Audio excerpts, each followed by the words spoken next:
Chat, let us begin, my friends.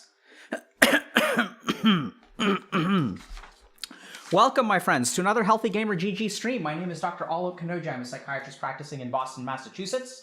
Just a reminder that everything we discuss on stream today is intended to be for educational purposes only, and nothing is intended to be taken as medical advice. So if you guys have questions, concerns about things like depression, anxiety, physical health problems, please go see a licensed mental health professional, physical health professional, doctors, therapists, psychologists, etc. Get yourself checked out, get yourself some support. I think it's unfortunate, but mental health is the one dimension of medicine that we don't seem to be making great progress on. I was looking at some statistics today. Did you guys know that HIV now has a normal life expectancy? Like, how cool is that, right? That people who get diagnosed with HIV now basically can live a relatively normal life. And I was also looking at some statistics on suicide, and it seems like statistics on suicide is not necessarily getting better. It's unclear whether it's actually getting worse. But, so I think we're sort of losing the war on mental health. And so that's why we're here on this stream, to educate and help people, to try to destigmatize some of the concepts around mental health. I think part of the problem is that we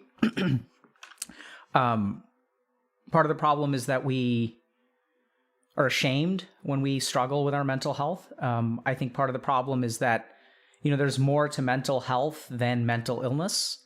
So much like exercise and nutrition and other things like that, there's a lot that we can do to support our mind and keep it healthy, which is why we're a healthy gamer. So we're here to help y'all learn a little bit more about yourselves, learn a little bit more about the human mind and body work. And hopefully as a result, y'all's lives improve just a tiny bit. So welcome, everyone. Thank you for the gifted subs, an anonymous gifter. And I see we have a hype train. So just, and Tech Teller is subscribed on a 20-month subscription streak. Thank you all very much. So I just want to say thank you to everyone who does support the stream. We really do appreciate it. I think we've got a couple of good studies running, and I really like that, because of y'all's support and things like that, that we're able to study things that sometimes are hard to find grants for. So fingers crossed, we'll be publishing a paper on incels soon, which will help us understand a little bit more about, where incels come from, how someone becomes an incel, and hopefully how to deviate them away from that course. We have a couple of other studies that, thanks to your generous donations and support, we're able to fund. Thanks a lot, Zero Une, for the gifted subs, just to let y'all know. So one of the things that we're trying to do is establish like a questionnaire that measures positive and negative effects of video gaming. So this is just a random thing. I wasn't planning on talking about this today, but top of mind, I guess. So if you look at people who are studying video game addiction, what we find is that most people are just looking at video games in a negative way, right? So you're like people are publishing papers on like video game addiction. But one of the things that we, believe at Healthy Gamer is that games can be absolutely addictive and a problem in someone's life, and they can be used for some amount of like, stress relief, community connections, things like that. I see that there's a gigantic hype train, Night Vision and Zero Une, the usual suspects in terms of people who are long-term supporters of the stream. Thank you guys very much. So one of the things that we're trying to do is, we don't believe that video games are evil. I play video games. I'm looking for a good party-based blobber, by the way. I've got like a Might and Magic 6 or 7 itch, if anyone has suggestions. So I think games can be fun and can be good and can be a good way to like stay in touch with people. Like it's part of the way that I stay in touch with my family when I like move to Boston and stuff like that. And they can be problematic. So one of the things that we also look at is whether people who enroll in our coaching program, whether the addictive effects of video games can get better while maintaining the positive effects of video games. And that's what it seems like. So people are playing games in a less, toxic way. And at the same time, staying connected to their friends and stuff online, like especially during the pandemic. Hey guys, thanks a lot for all the gifted subs. Wow, we've got like a real perfect panda. Holy crap, dude. Thank you. Thank you to all of y'all. So this is just the work that we're doing, So I think that, whatever resources y'all give us is what we will use to try to support this community, which is what we're really about. And we've always believed at Healthy Gamer that it's not about Dr. K. You know, it's like I'm just one piece of the puzzle.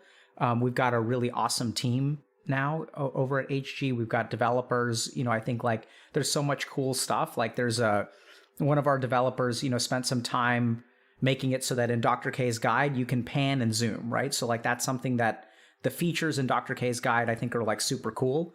And, you know, there are developers that thankfully, because of y'all's support, we've been able to like pay them, right? Like, and they give us good rates and stuff, which we're grateful for.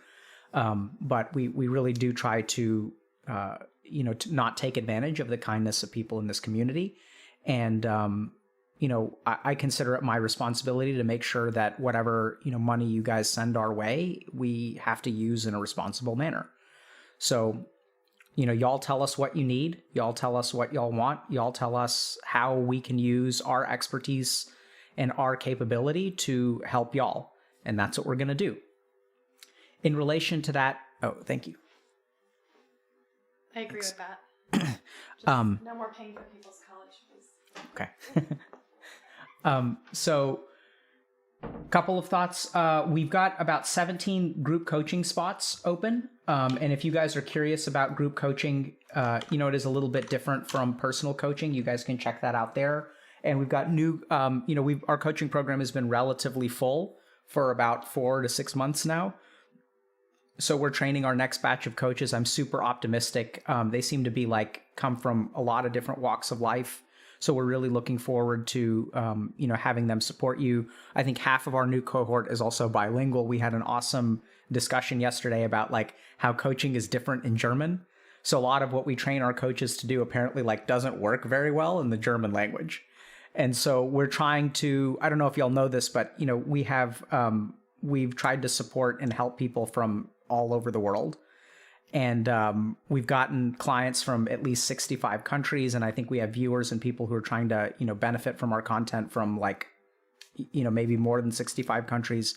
And so we're trying to figure out how to be a little bit more culturally sensitive and tailor things. So I think I had an interesting call with, you know, an organization that's international recently. And we were sort of talking a little bit about how there's something like going on in the world. Like there's something going on with, generally speaking, like young people that seems to be manifesting in a lot of like culturally specific ways, but there's like an underpinning. So for example, in parts of like Latin America and South America, there's a group of people called ninis, which are ni trabajo or ni estudiar. So these are generally speaking young people who don't work and don't study. And then in the United States and in parts of Europe, we'll call them NEETs. So this is not in employment, education, or training. And the really interesting thing is like there's all kinds of like in Japan, there are hikikomoris. And, you know, the most recent one that I was talking to someone about is in China, there's a movement called laying flat, which is like when young people are sort of saying like, we're not going to enter this work grind, this 9 to 9, 6 days a week, which apparently is now illegal in China.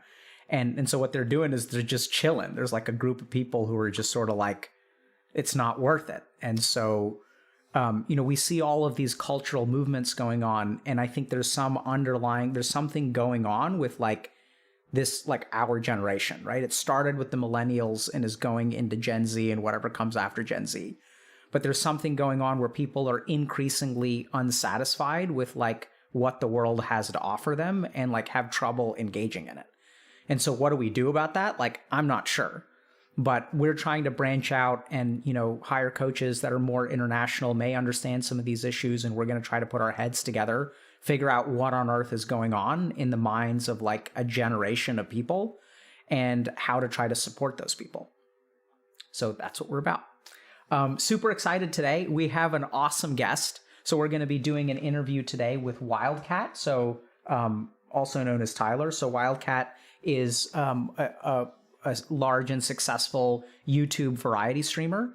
So we're, you know, a lot of times we'll interview people on Twitch and stuff, but we love to interview people from other platforms, things like that. Love to interview people from our community. I think for the last, you know, couple of months, we've been focusing a lot on community content, interviewing folks and stuff like that. So I'm thrilled that we've got, you know, a content creator on today. So we'll talk to WILDCAT a little bit about what his life is like. And we'll see if there's some way that, we can learn something together and maybe help him out a little bit.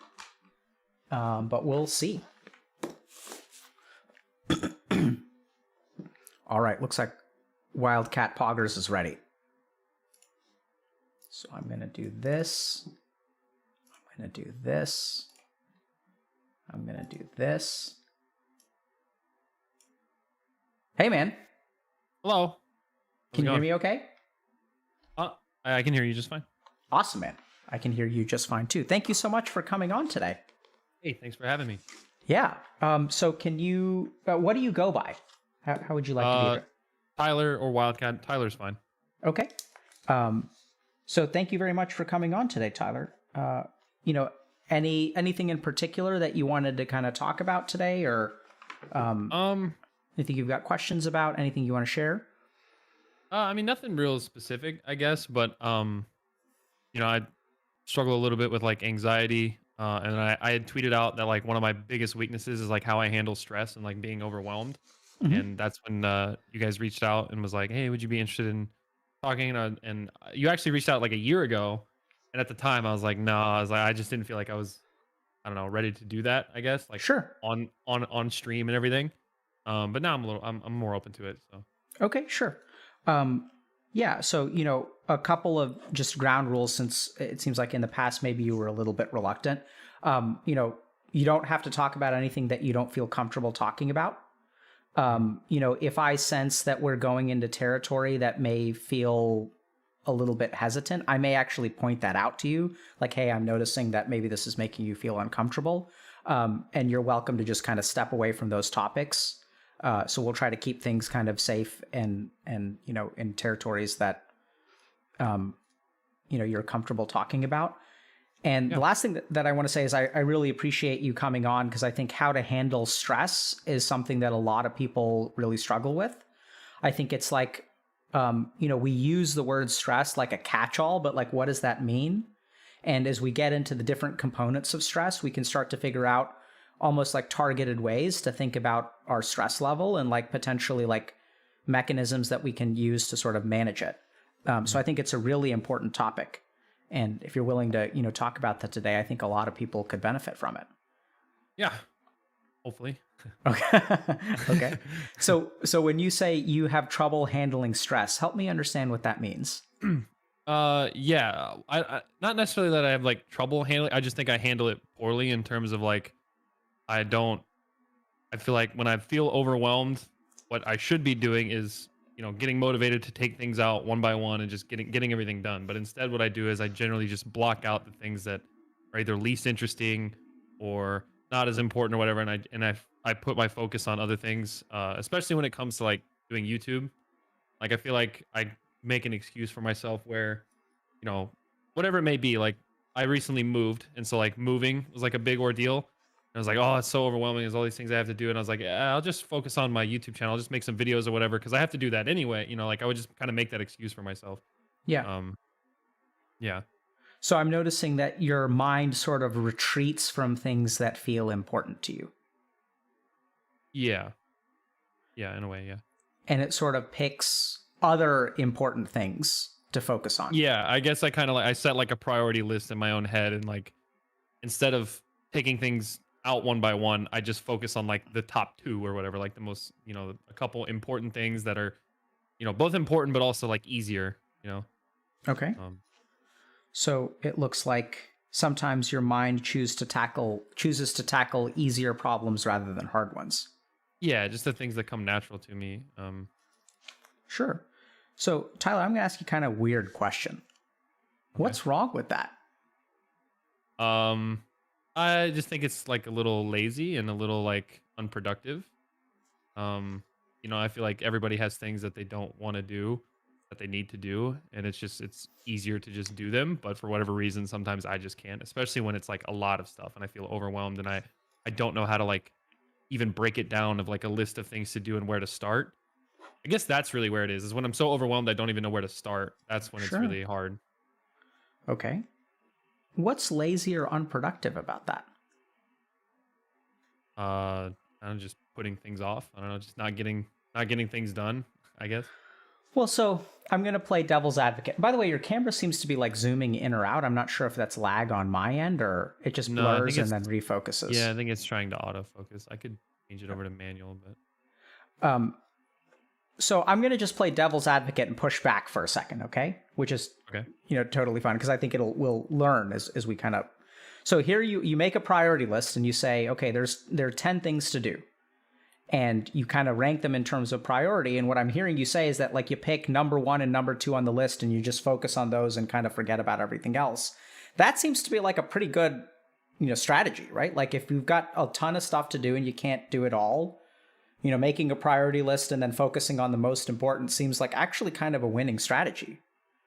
Kind of. Except when 1 and 2 are like things I can do infinitely, when it comes to like making videos or content, like I can literally do it all day and call myself being productive. But at the end of the day, I'm still putting off other things I need to do. And the more I put off those little things, every day another little thing gets added and it just adds up and piles up. Then it gets overwhelming. Yeah. So that's kind of interesting. So what I'm hearing, this is going to sound kind of weird, is that you use being productive as an avoidance strategy. Yeah. But it's like almost overproductive. It's like being productive in something that I don't need to be productive in anymore because there's other things I should do. But oh, absolutely, right? So when we think about avoidance strategies, the purpose of being productive is to avoid doing this other stuff. So you will be like productive until the end of time. I think you brought up a really good point that the things at number 1 and number 2, you never check. Like you never check the box. You're complete. Time to move on to number 3. So it's really interesting that like I've actually heard this every now and then that some people will use productivity as a method of avoidance.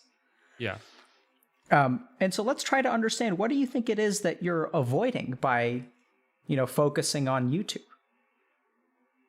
I don't know if it's necessarily I guess it's just like it's just mundane, boring stuff, I guess. Just because YouTube is always like been so compelling and interesting and it's always exciting and fun. I also value like maintaining relationships, and so that's like another thing that I think is high on the priority list where it's like not necessarily being productive, maybe it's like going out to eat with friends or something, but it's maintaining relationships that I do feel is important, whether it's just friendship, family, or, business, whatever. Like that's another thing where it's not really being productive, but it is important. Sure. So I'm hearing that relationships is important, like YouTube is important. And so what kind of stuff do you tend to avoid? You mentioned like mundane, like what's something that you wish you could do more easily? I don't know. I guess one example was just like I moved recently and it was like that was just such an overwhelming like task to me. It was like to move everything out of one house into a new house, and I still am not fully done. Like all my boxes are in this new house, but I haven't gone through all my boxes and organized everything and done all that. And it's like, oh, they're fine sitting in the box in my garage or whatever. Like technically, this stuff is here, it's fine, but it's like something I need to do. But it's something I can easily excuse and be like, oh, I'll just go like stream or make a video or something or do something like that instead. I guess that would be an example. And what do you? So you mentioned earlier that like you don't handle stress well. Is there something stressful about this situation that we're describing? Yeah, it just gives me like a lot of anxiety, I guess, to like think about trying to do it, I guess.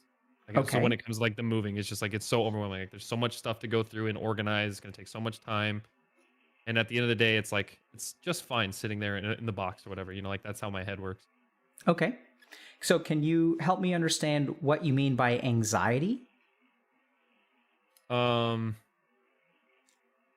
don't know. I mean, just like an anxious feeling. Just my heart gets racing or whatever, and my brain just like tries to figure out how, and it just can't. And it's just like it's just so much easier to just go focus on something else. What is it that your brain can't do? Break down like where to start doing something like that. Okay. It's like I get it. Yeah, sure. Just go open the first box and like see what's in it and start organizing it. But like that sounds easy, but to me, for whatever reason, my brain is just like, oh, that's not the best way to do it. You should do it this way, or like I don't know. Okay. How are you feeling right now, Tyler, talking about this? I feel fine. I'm just want to make sure I convey how I feel. appropriately, you know? Do you feel like you're doing a good job of conveying how you feel, or you think we're like missing pieces of it? No, no, I think I just is, I don't know. I think I'm doing okay. It's kind of Okay. hard, I guess. I think you're doing great, man. Can I think for a second and just try to put some stuff together? Yeah. Ooh, we may go into teaching mode today. Or are you hoping to like have some kind of emotional catharsis on stream today and cry and learn something no, deep? Okay. no, but I mean, we right. can. I don't. If there's positive to come out the other end. Yeah. So I mean, sometimes people are sort of like, I guess the only reason I'm anxious about that is just because like we're on Twitch, right? And Twitch is a bit of a bubble in terms of like, you know, like a lot of people on Twitch probably haven't heard of me because I don't really stream on Twitch. And so it's like, I don't know, I feel like I'm opening up to like a lot of strangers right now, you know? Yeah. So, you know, what we try to do, Tyler, so let me just kind of take a step back and explain. So, you know, I have a lot of different experience. So I studied for about 7 years to become a monk. And then I did neuroscience research and went to medical school and became a psychiatrist. So through all of that, you know, I've gained a lot of interesting perspectives. And sometimes when we try to like teach people about themselves, it involves like digging into their emotions and stuff. We'll get there. I think there's a piece of that here. But basically what what we can try to do is try to like help you understand like the mechanism of your mind. Like what are the rules? Because there's definitely like all kinds of consistent programming in your mind. That something feels overwhelming, you don't know how to start, it's not the best way to do it. Like all of those thoughts, I think are really important because I think they make it hard for you to actually engage in the action. And then what happens is you've got something that your mind can justify as a good use of your time. And so here you've got thing number one that like you kind of don't want to do, you don't really know how to do. And even if you just opened the first box, you would sort of be doing it inefficiently. Like, does that make sense? Yeah. And then on the other side, you've got things that are like clearly important. Like how can you argue against like, hey, I'm a YouTuber, so making like YouTube content is like part of my job. Like relationships are important to me as a human being. And so anytime there's that conflict in your mind, like YouTube and relationships like always win out because it's like, you know, compared to doing a crappy job of opening boxes, like, come on, man. Like, yeah, why, you know, so I think that what we can try to do is sort of understand a little bit about how your mind like looks at those problems and hopefully help you make it easier for you to sort of open up boxes by helping you understand like what the resistance in your mind is. Do you think that's a good use of our time today? Yeah. Okay. Yeah. So can I just ask you a couple of like, background questions a little bit about how you got to where you are? And so can you tell me a little bit about where you grew up and what growing up was like for you? I guess first of all, I'll just fully introduce myself. My name is Tyler, a Wildcat. I have a YouTube channel. I have almost 8 million subscribers. I've been doing it for damn son, almost a decade. My channel will turn 10 years old in a month. I'm 28 years old. I don't know if I already said that.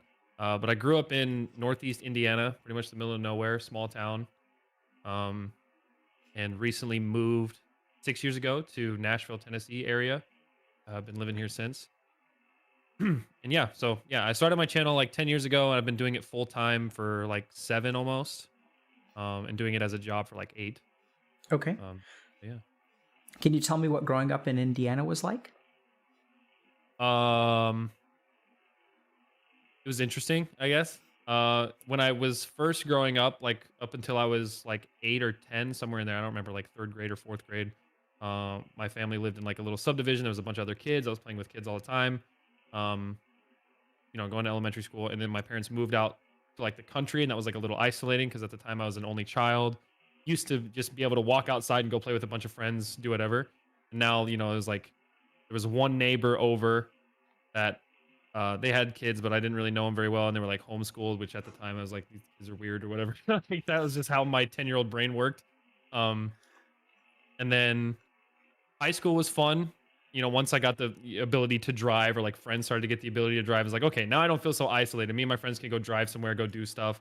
It was a lot of country redneck activities, I guess, like bonfires and going 4-wheeling and all that kind of stuff. So, yeah. Yeah. Sounds good, man. So it sounds like were you pretty happy growing up? Yeah.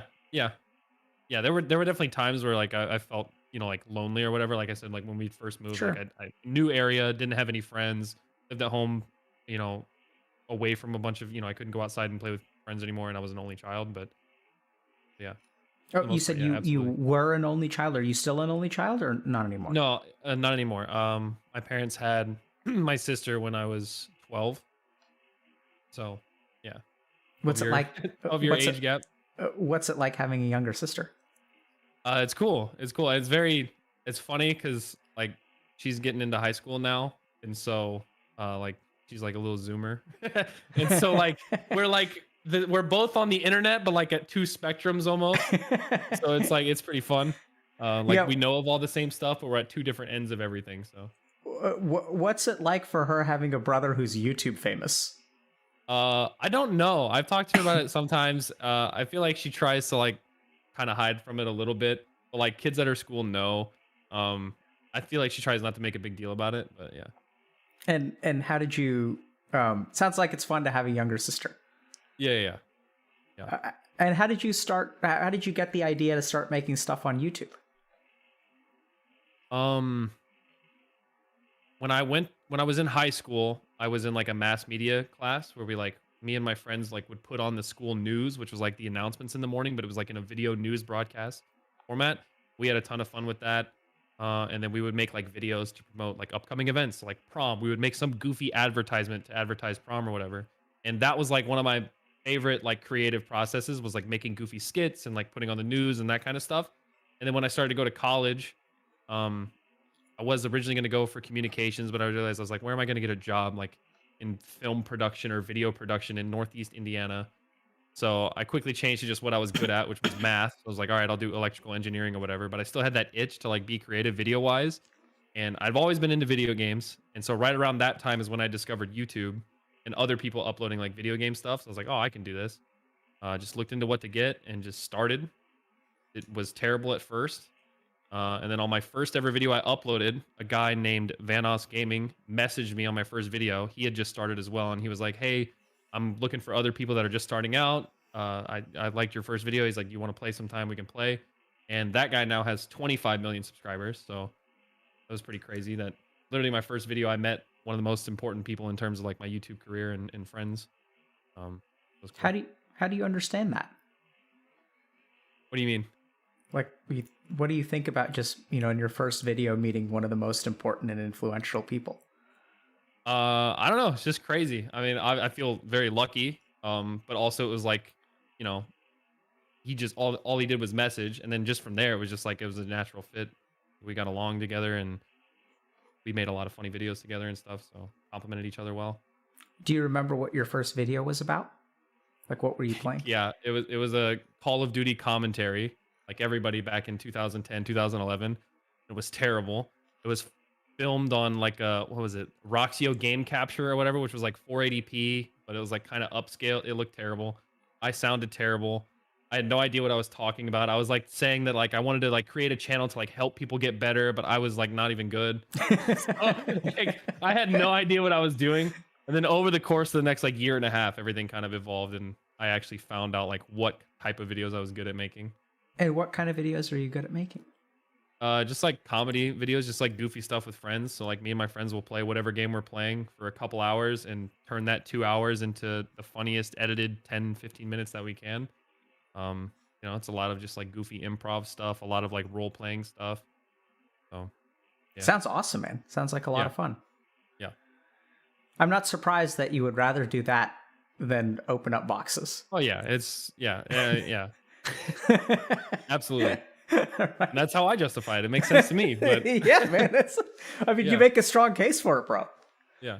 It's like, let me open up this box, or I can get on with friends and make a fun, like, play games for a while and Yeah. and have some fun, and then, oh, by the way, this also happens to be my work, Yeah. and so I can pay my bills doing this. It sounds like it's a strong argument against opening up boxes. And so it sounds like it took you about a year and a half. And I'm curious, like, when you said that, you kind of started out terrible, and it took you a while to kind of find your niche or kind of discover what you were good at. What was the process like of being terrible?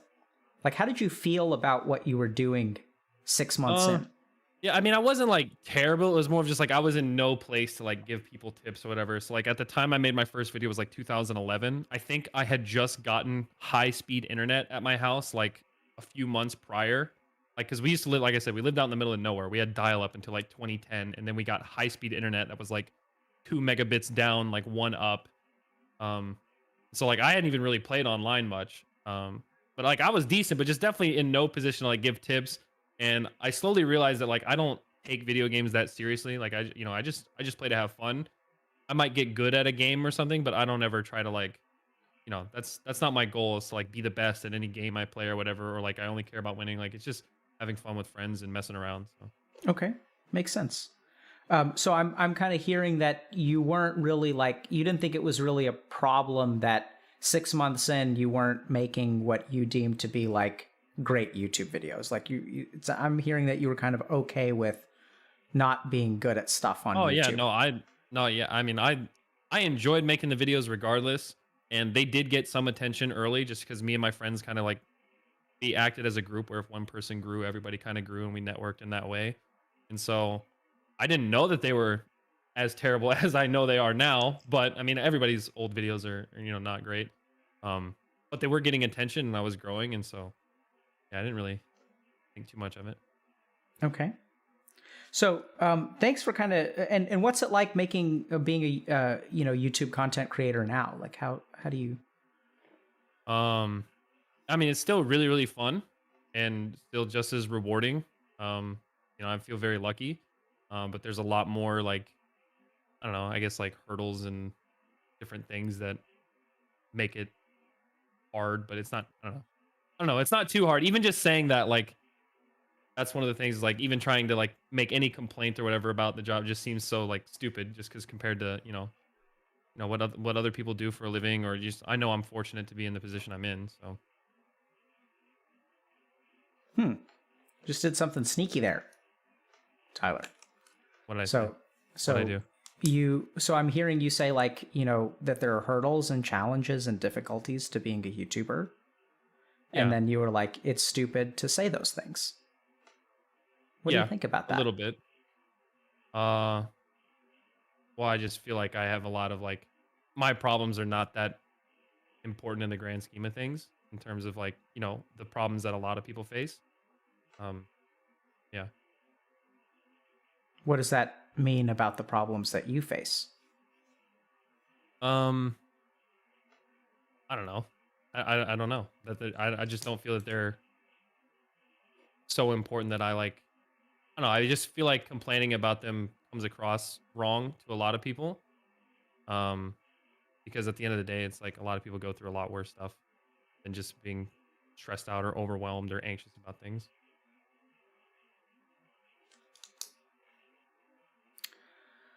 Can I think for a second? Sure.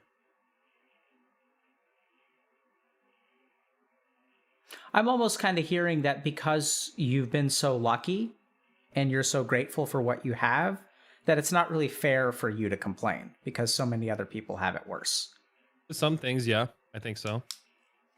So if we think about, the things that we're stressed out about, if you're stressed out about something relating to your YouTube channel and you don't think it's really fair for you to be stressed out about it, how do you think that affects your ability to deal with it effectively?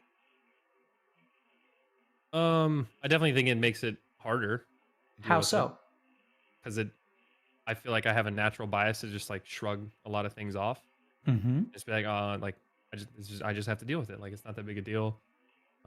Yeah. So let me ask you a question.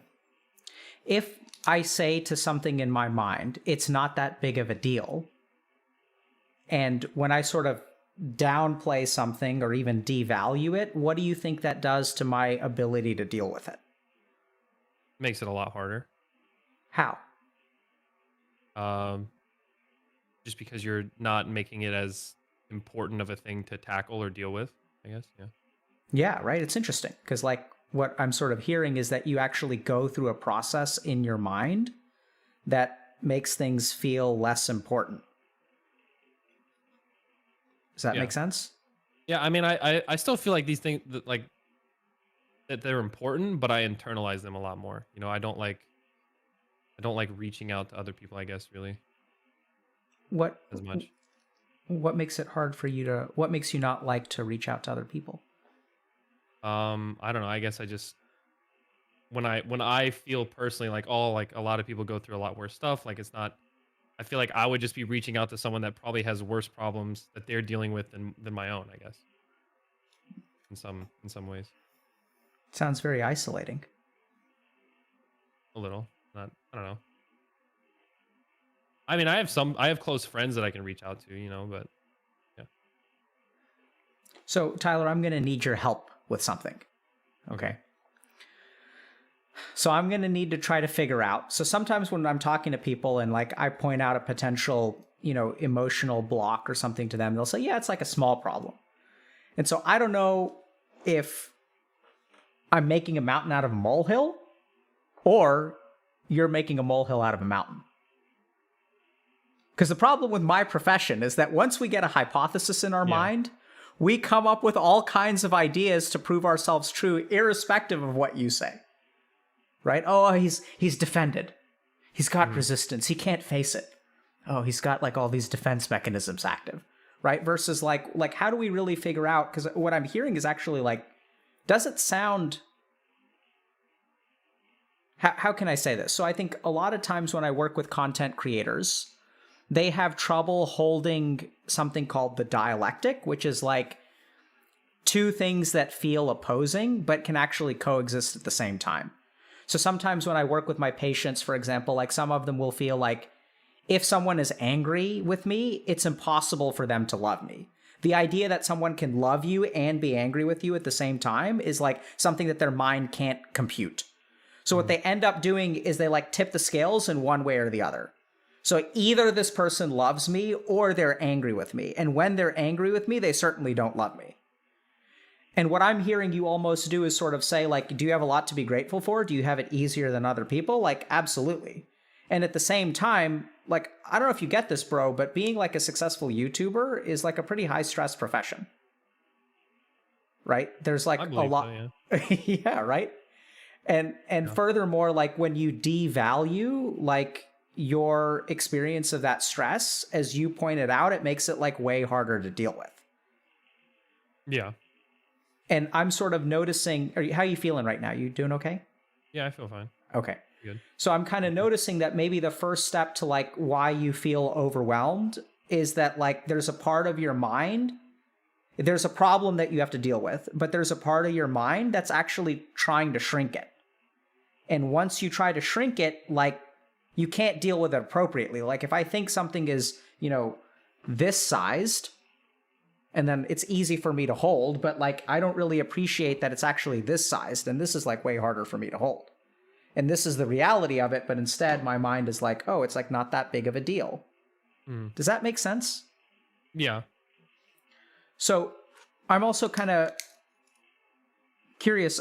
I mean, what's stressful? So if it's okay with you, what I'm going to do is like ask you some questions, and maybe then what we'll try to do is like try to figure out whether like it's, you know, we'll try to figure out what the right size is. Does that make sense? Mm-hmm. So I'm going to try to unpack some of the devaluing that you do for your own problems. And I want you to pay attention to how you feel talking about this. Like, do you feel like you're coming across as ungrateful? Do you feel like you're coming across as like someone who's like arrogant and shouldn't be complaining and stuff like that? Can I trust you to do that? Yeah. Okay. So tell me what's stressful about, you know, you said there are hurdles that you have to go through. What, can you help me understand those? With regards to like I asked you like what's it like being a YouTuber now, and you said there are hurdles, and then you went down this track of like I shouldn't complain. I don't know. I feel like there's a lot of expectations put on people with a platform. People like, you know, I don't know, like people expect a lot of perfection these days, I feel like. What's it I think like? Go ahead. So no, go for it, bro. Okay. You go. I don't even remember what I was saying. So you can go. Oh shit. No, you're fine. So tell me, what's it like to have people expect perfection from you? I mean, it's definitely like stressful because I know I'm just another person. Nobody's perfect. Everybody has their problems. Everybody has, flaws. Um, yeah, What's it like to be not perfect and have people expect you to be perfect? stressful. Yeah. What does that mean? What's Um, stressful about it? Trying to please people that have an unexpected, like an expectation that's just not like reality, I guess. Um, It sounds yeah. like you're being held to an impossible standard. Yeah, I mean, only to some people, right? I feel like Yeah. most people know, but only to some people, yeah. Yeah, it sounds like a game that's rigged that you can't win. Yeah, I think I tweeted something similar to this like a couple months back. Was just like y- to do YouTube, you need to like be real, but don't be too real because if you're too real, people will realize you're not perfect and people expect you to be perfect. I think it was something I tweeted like a couple months ago because that's pretty much how I feel.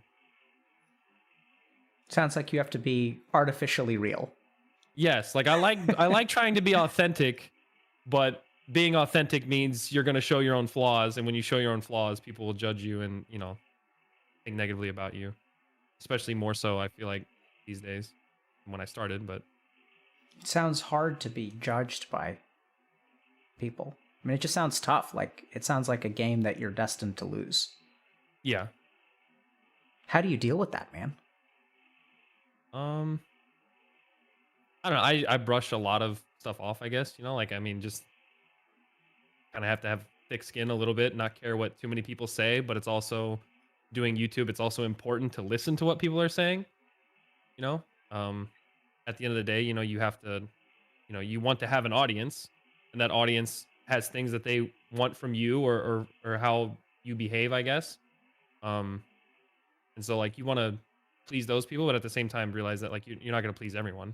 Sure. So, yeah. It sounds like you've learned a lot about yourself and how to like interact with like the YouTube sphere and people. And you Yeah. sound like you've really adapted to the challenges of your environment. Yeah. I would say. I'm kind of curious when you say you brush things off. What does that how do you do that? What happens? Can you give me an example of something that you've had to brush off? Like tell us a story about that? Um I don't even know. Can't even think of one Okay. specific example, but Okay. When you made that tweet, how did people respond? I mean a lot of people agreed. Um I mean I don't think that tweet was anything like super controversial, but I guess that's another thing is like almost anything you say or any opinion you put out these days is controversial. You have people that disagree and um will judge you based off of that. That's really like kind of stressful. So you keep on using this word stressful. So when people are Yeah. judging you, can you help me understand? Like pretend I'm an alien and I'm trying to understand how humans work. And when someone makes a comment about you, like what happens in your mind and what happens in your body? Like what does that mean, Um stressful? well, I mean anytime someone I think says something about you or like makes a statement about you or judges you in some way, you're naturally going to want to be defensive. But at the same time, it's important to like not be so confident in yourself that you think, you know, you're right all the time. Maybe there is some validity to what someone is saying. And so I think that, it makes your brain go crazy trying to think of all the possibilities and everything. Yeah. So what happens in your mind? So I'm hearing there's like I know it sounds kind of weird, but like you get a comment and then you want to be defensive. What does that mean? You want to just shrug it off and be like, oh, this person doesn't know what they're talking about, or this person only knows, they only know who I am through like what I, this window or whatever of whatever content I make or whatever I say online or whatever. They don't actually know. Sure. I And guess in so I that know regard, I yeah. know it sounds kind of weird, but before you have those thoughts, do you feel hurt? I mean, sometimes it depends. Yeah. Yeah. Okay. Because when you use the word defensive, I generally think like both the body and the mind, we react defensively like when we get hurt. right? So if you think about like a physical, like defensive reaction, it's usually because there's some kind of like stimulus that we're responding to. Yeah. I guess it's, yeah, I'm not hurt in the sense of like what they say necessarily hurts me, but it's more of just like, oh, there's someone out there that like dislikes me this much or whatever, or hates me this much for like what I see as a dumb reason or whatever, you know? I guess that's what like, I guess that's what hurts. Yeah, so I'm noticing Make it there's away. kind of an initial something sinks into your mind and then you have a defensive reaction. And then how do you end up, do you respond to the defensive reaction in some way? I know we're kind of really tunneling down now. Sorry, what was the question again? Sorry. So you get defensive, and then what do you do? Yeah, I guess just like think whether or not, like if there's genuinely something that I'm doing wrong or that is wrong, or there's like what, you know, if there is a flaw, or if this person is just having unreasonable expectations, or this person just doesn't know me, or whatever, you know. So it sounds like then you go through the process of like thinking through it, kind of analyzing it, things like that. Yeah. So I'm going to toss out a definition for you. I'm curious what you think about that. So you use the word stressful, and I was about to ask you, Tyler, what's stressful about this process, but let me try to toss something out. So I would almost venture that like what I imagine is stressful for you is that like you're trying to go about your day and live your life, right? You got boxes to unpack. And then someone makes a comment on the internet, and then like you no longer get to focus on what you want to do. And now your mind has to think through this crap. It's like you feel a little bit hurt, then you kind of feel defensive, then you have to kind of think through it. It's almost like it's stressful to have this thing like dumped on your plate.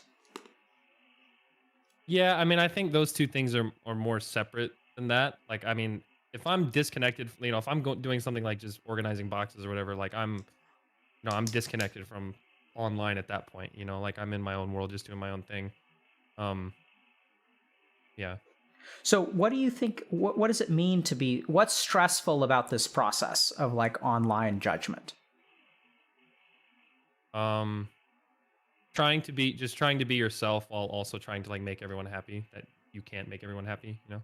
Okay. Now, sometimes when people have a challenge like that, it's something that they actually had like growing up. And sometimes it's just created by the internet because that's what the internet does.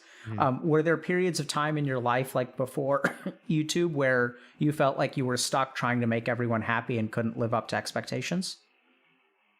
Not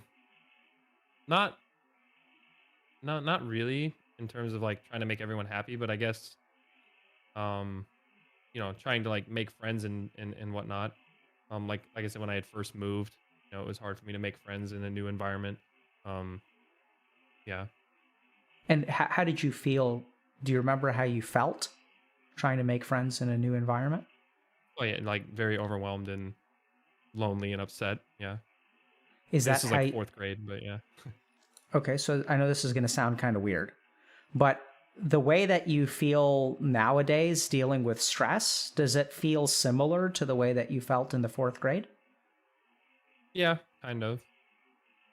Can you help me understand that a little bit? In some ways. I, just the same kind of overwhelming feeling, I guess. I don't know. Okay. The same overwhelming feeling. Okay. Can you tell me about the fourth grade, Tyler? I mean, it was fine after I made friends. Like I didn't have any kind of like real issues growing up or anything. It was more of just, yeah, that you know, moving. I don't think there's really anything from like my childhood that reflects on things now. I think it's a very different circumstance now, but I would agree. I think the circumstance sounds quite different, which is why I'm a little bit surprised that the feeling feels somewhat similar. yeah, I don't know. So I don't know if it's that similar, but more of just, yeah. Oh, I'm easily overwhelmed, I would say. Okay. And kind How of you always feel- have been. Okay. Can you tell me about when you say you kind of always have been? Can you tell me about the 4th grade? I'm going to ask again. So now I'm hammering, okay? So you got to let me know if this feels weird. Because you're sending me a lot of mixed signals, which I can help you unpack in a second. But you say you've always easily been overwhelmed, which implies that there have been times when you were like before this whole YouTube thing where you got overwhelmed. So does anything pop into your mind about like when you felt like super overwhelmed? No, I guess the biggest comparison I guess would be like in school, I tried to like always be perfect in terms of like my schoolwork. That could be overwhelming. And I was like really kind of hard on myself and always wanted to do really well. I would strive for perfection in that way. Can you tell me a little bit about how you decided to major in engineering? Yeah, I was naturally good at math. Math was easy for me. Math was fun. And so it just seemed like the best fit. Why and did you? There's good jobs, Yeah. Why did you? Why do you think you were so perfectionistic in terms of grades? I don't know. I guess that was just school was easy to me, and it was like the only, it was like the most important thing at the time, and so I just wanted to make sure I did a good job at it. I don't know. And what's overwhelming about that? Making mistakes, not understanding something. I didn't understand something. It was really stressful to like try and have an expectation on myself and not be able to meet it, I guess. Sure. And how did you feel about yourself when you didn't live up to your expectations? Oh, I would get really upset at myself. What does that mean? What does that look like? I don't know.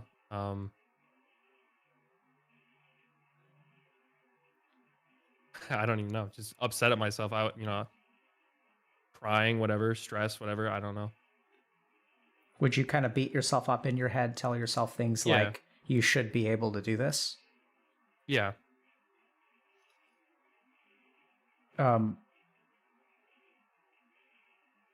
Is that at all how you feel when you think about unpacking a box?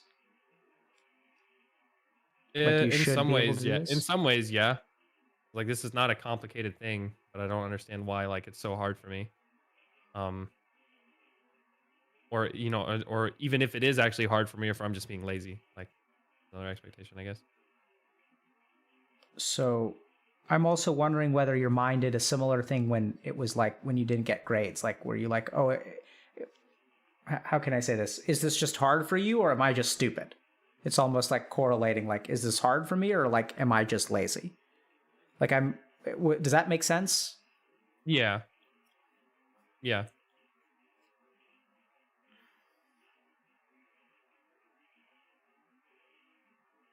Can I think for a second? Mm-hmm. What do you think about this conversation, Tyler? I don't know. It's interesting. It's a little nerve-wracking, I guess, in a sense. Just, yeah, but I'm trying to figure out, do you get the sense, would it help you if I tried to tell you like where I'm going? Sure, yeah. Okay. So I'm noticing a couple of connections. And I want to just explain to you a little bit about how I understand the mind to work. Now, a lot of this, what I'm about to share with you doesn't really come so much from Western psychology, but the way that like yogis studying in India sort of understood the mind to work. Okay. So it's kind of interesting because they notice that when we experience negative emotions, especially when we're young, we don't know how to process them properly. And so if you think about the emotional energy of the mind, until you like digest it. So in the West, for example, we have methods of emotional digestion, like going to therapy, journaling. We go through these like very like, like active emotional processes to like, process breakups, grief, whatever. We go to like funerals and stuff, and we like share stories, like all that kind of stuff is like emotional processing. But when you're a kid, you don't you can't give a eulogy when you're a kid, but giving a eulogy can be incredibly therapeutic. So what they sort of realized is that we have these experiences early in life, and then what happens is we kind of store those emotions. And then what happens is our brain has this scanning function. So I know this is going to sound kind of weird, but like, you can look at a toilet that you've never used before and know how to use the toilet. Well, how is that? It's because your mind has it has all this data, and then it recalls the appropriate data based on the appropriate circumstance. Does that make sense? Mm. And so sometimes the emotions that we feel in benign situations like unpacking can feel actually extra overwhelming because the emotion isn't created from the unpacking. It's actually stored emotion that then gets recalled into your mind and makes a benign action feel overwhelming. Does that make sense? Yeah. So a good example of this is like if we think about someone with like PTSD, right? So if I've got PTSD and I was like, in Afghanistan or something, and then I come back home and then there are benign stimuli like someone banging a car door, which will trigger a reaction in me that is disproportionate to the actual like event. Does that make sense? Yeah. So one of the things that I've been trying to suss out is whether your difficulty in unpacking boxes, because you use these like interesting words, like, because I'll ask you, what does it mean to be stressed? What does it mean to be overwhelmed? And you're not able to really give me a good answer. You kind of noticing that? Yeah. And so part of the reason for that is because sometimes when we're young, the resolution of our feelings is like very poor. And so when I talk to adults that are not able to describe like how they feel in the present, oftentimes it's because it's emotional energy from the past that has a very low resolution. We're talking like 120p. And so I can ask you lots of questions about it. It doesn't mean you're stupid. It just means that like the resolution of the emotion is like super rough because all you really remember was feeling like overwhelmed. But we're absolutely like, if we go back and we like listen to the words that you use to describe your current stresses, and we listen to the words that you use to describe your previous stresses, they're actually all the same words. It's overwhelmed, stressed, and isolated. Those are the three things that I'm hearing from you over and over and over again. And then it's kind of interesting because when I ask you about like unpacking boxes, you're like, yeah, there's some overlap. It's not like one-to-one, which it's not going to be, because I think there's some amount of stress from unpacking boxes and then some amount of stress that your mind is like pulling back from the past and kind of projecting onto the present. There's also a very similar pattern in terms of your cognition. So these are just observations. I don't know if this is like true or not, right? There's no like test for this. But one is that like when you're faced with a task, there's also the other theme that I'm hearing here is expectations. So it seems like you set high expectations on yourself. You have, a lot of expectations of perfection placed upon you by you, like, the YouTube audience. It's really interesting because I worked with a lot of content creators and I've seen this pattern where the kind of expectation that they live up to has to do with what they put on themselves. So like you have an expectation, you're like, it's hard to be perfect. Whereas someone else may say like, it's hard to be like, funny. And that's because, and then when I talk to them, it's like back when they were younger, they had like concerns that people didn't think they were funny or something like that. So I think like, does this make sense? Like I'm kind of pointing out themes to you and now I'm going to kind of just put it back to you. Like, what do you think? Is any of this stuff making sense or am I just, being way too analytical and trying to like craft a constellation out of a pile of stars? I mean, I think some of it makes sense. I think some of it might be a little extrapolated, I guess.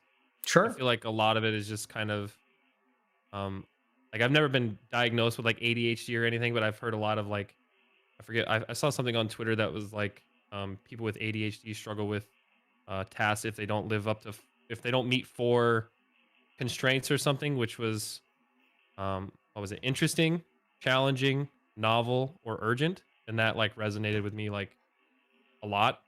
Like if something is not interesting or challenging or new to me, then I will not do it until it is urgent. Like that is 100% how my brain works. Yeah. So have you ever seen a mental health professional? No. Ever been kind of interested in seeing if you have ADHD? Yeah. What keeps you from seeing one?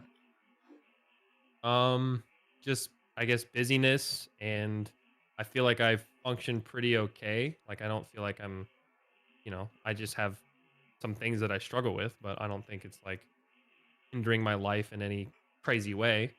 Um, yeah. Yeah, so I think that's a reasonable. So I think it's not a bad idea to get checked out.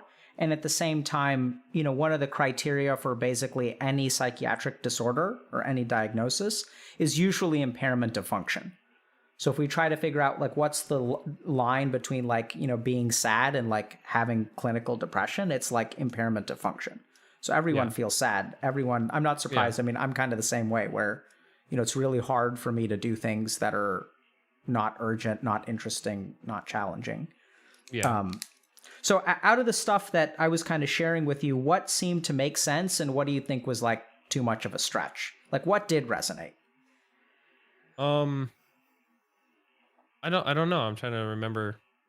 I mean, a lot of it definitely resonated. I think some of, you know, I don't know that there's too much of like ties from like my childhood really, aside from just expectations on myself. I definitely think that makes sense. Um, Expectations I put on myself based off of expectations other people have, I guess if that makes sense. That makes sense. Like that's kind of been a thing for sure. Okay. So yeah. So I think, the purpose of having conversations like this is like occasionally I'm going to, sort of take a shotgun approach where I'm going to toss a lot of crap out. And then it's actually like you're the expert here. So you're the one who has to say, hey, I think a lot of this stuff is like kind of doesn't make sense to me. And this kind of thing does. Now, I suspect there may be a little bit of like money to be found if we talk about what the early stages of fourth grade was like. But if you don't want to, we don't have to. I probably wouldn't want to, but Okay. I don't think there's anything there that's that significant. I don't think it was like, I don't know. Okay, that's totally fine. It was just out, just a kid trying to make friends in a place I didn't know. I think any kid would struggle with that. I don't think there's anything really much deeper than that, personally. But yeah, so I mean, if you don't think it's useful to talk about it, I think that's totally fine. I do think, just like you said, I think your experience there sounds quite common, right? In the sense that like any kid who's moving to a new place would struggle to make friends. Like, the reason that I was thinking that maybe there's something there is because even though the experience is common and expected, it still means that most kids in that situation would be affected a particular way. yeah. And even when it comes to sort of reaching out with people now, like it sounds like when you struggle, sometimes you feel kind of isolated and you feel like not wanting to reach out to other people. Yeah, maybe in terms of like, with like my problems, like, but like I don't have any problem like making friends or even connecting with people. It's more of just like I just try not to burden people, I guess, with like my problems because I don't feel like I said at the end of the day, I don't feel like my problems are that, bad in the grand scheme of things. Sure. Yeah. And that I think makes a lot of sense too. I think you have a lot to be lucky. You have a lot to be grateful for, and you're quite lucky in a lot of ways. Yeah. So let me ask you, Tyler, what do you think would be a good use of our time? If you have any particular ideas, that's fine. Otherwise, I can give you like 2 or 3 options. Yeah, you can give me some options. Yeah. Okay. So number 1 is we can try to understand the process of like unpacking boxes, because I think we have a little bit more information now and we can kind of revisit that and try to understand, like how does that work? Like how does our mind work? How do I go about doing things that are not important, challenging, urgent? Yeah. The second thing that I think the second track we could go down is you mentioned that out of all the stuff that sort of resonated with you, the expectations that you place on yourself seem to be like what kind of stuck out the most. So we can try to explore and understand those a little bit better. And then I think the third thing to potentially talk about is that I do think that your ability to do particular things, if you got a little bit better at not devaluing or not discounting some of your own experiences because you relate your experience to someone else. Like, I don't know how to say this, but, I've had patients come into my office and, who've had trauma. And then what they always do is say like, but it's not like I'm an Afghani refugee trying to flee the country, right? What they'll do is they'll take their experience, which is like painful and affects them, and they'll say like, other people have it worse. Like I have it relatively like, so I had one patient, for example, who had like a single encounter of kind of like sexual assault in a public place with a stranger. And so, he was like a teenage kid at the time. And then like, but one of the things that he kept on saying when he would come to my office is like, there are people who would get like, abused by family members or there are people who had like, I was just like a one-time thing. It wasn't actually that bad. My parents showed up before things got too crazy. And so he had like this really common pattern of saying like, oh, other people have it bad. But for some reason, like we kept on kind of coming back to it. And he sort of felt like, it's not really that traumatic. Whereas it actually was, right? Because it sort of doesn't matter, if I get hit by 8 bullets and you get hit by 1 bullet, like you've still been hit by a bullet, that damage is there. So I'm a little bit, I think it could help. And this is something that I found when I work with content creators to sort of, be able to accept some of the feelings that you have about being like, kind of getting a bad beat sometimes. And you can be grateful for things and at the same time hold the dialectic of like stuff can suck for you. Like, you're not impervious to that. As you pointed out earlier, like, you are human. And just because you have a lot to be grateful for doesn't mean that, like, you can't, be unhappy or complain. Mm. Yeah. What do you think about those 3 options? So boxes, expectations, and kind of... I think trying to like help myself handle tasks that I find overwhelming, I think would be most useful to me. Okay. I feel like that's something that I really struggle with. Okay. And it's only getting worse as like I get older and have more responsibilities and stuff. So interesting. Okay, so let's talk about that. So can you tell me a little bit about how it's getting worse with more responsibilities? That sounds scary, bro. Yeah, I don't know. I mean, just as you get older, you have more responsibilities and you have more people in your life to maintain relationships with, or more things to take care of or maintain. Like my YouTube channel grows year over year, so there's always something new and different. So I think that kind of stuff. Okay. So do you feel like yeah, go ahead. No, just there's just feels like year over year there's always new things that need managing, I guess. And am I hearing that there's like a trend towards like maybe things are getting unmanageable at some point or will become unmanageable at some point? Because it's just growing. Maybe. Yeah. Is that something you think about or worry about? Kind of. Like sometimes I feel like I maybe should simplify things, but yeah. Okay. Let me just think for a second. So, Tyler, what do you think would be more helpful? So, if we're taking like, how to manage tasks as our problem, do you think it would be more helpful for me to sort of explain frameworks and like teach a little bit? Or do you want me to try to like help explore like with you and ask you questions? What would you prefer? I think teach. I think would be good. Yeah. I'm kind of getting that vibe too. Yeah. So let's start with tasks. Okay. So the first thing that I want to point out is that, okay, can I compose my thoughts for a second and kind of come up with like, okay.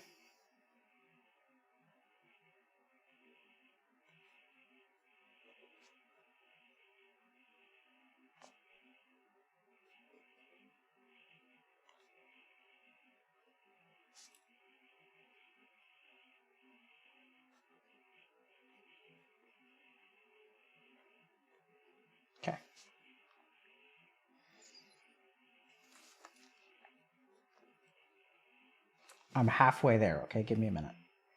You're fine.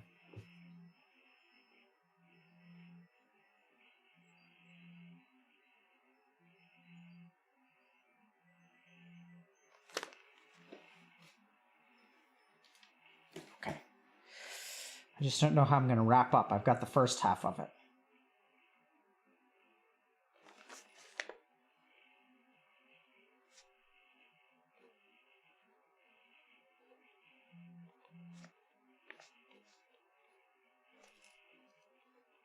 Okay. All right. I'm going to compose a story of pure fiction based on conjecture about your life. Okay. Give me a second. So I'm going to pull out an iPad, and I think I'm going to need to draw for this, so I'm going to screen share with you, okay? Does that work? Mm-hmm. Okay. So we're going to try to map out. Okay. All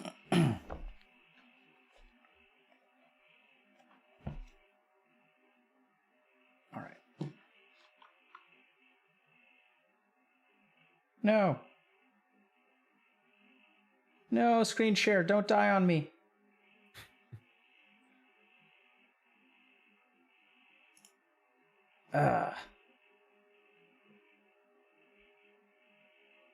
Okay, hold on. I gotta change networks. So one of my there's a streamer who gave me a bit of advice, which was to have 2 Wi-Fi networks, and was saying that, you know, if you have 2 Wi-Fi networks, like if one of them goes out, you don't have to stop streaming. So I've done that, and it works well, but the only problem is that now sometimes all of my things are not on the same network. So hold on. Okay, I think we're good now. Okay, so what I'm going to try to do, I'm going to move you over here. Okay. And so, like, this may be, like, completely BS. Okay, so you tell me if this sounds like it makes sense or not, okay? So can you see this? Yes. See Okay. it. Okay, but it's kind of blank right now, right? Okay.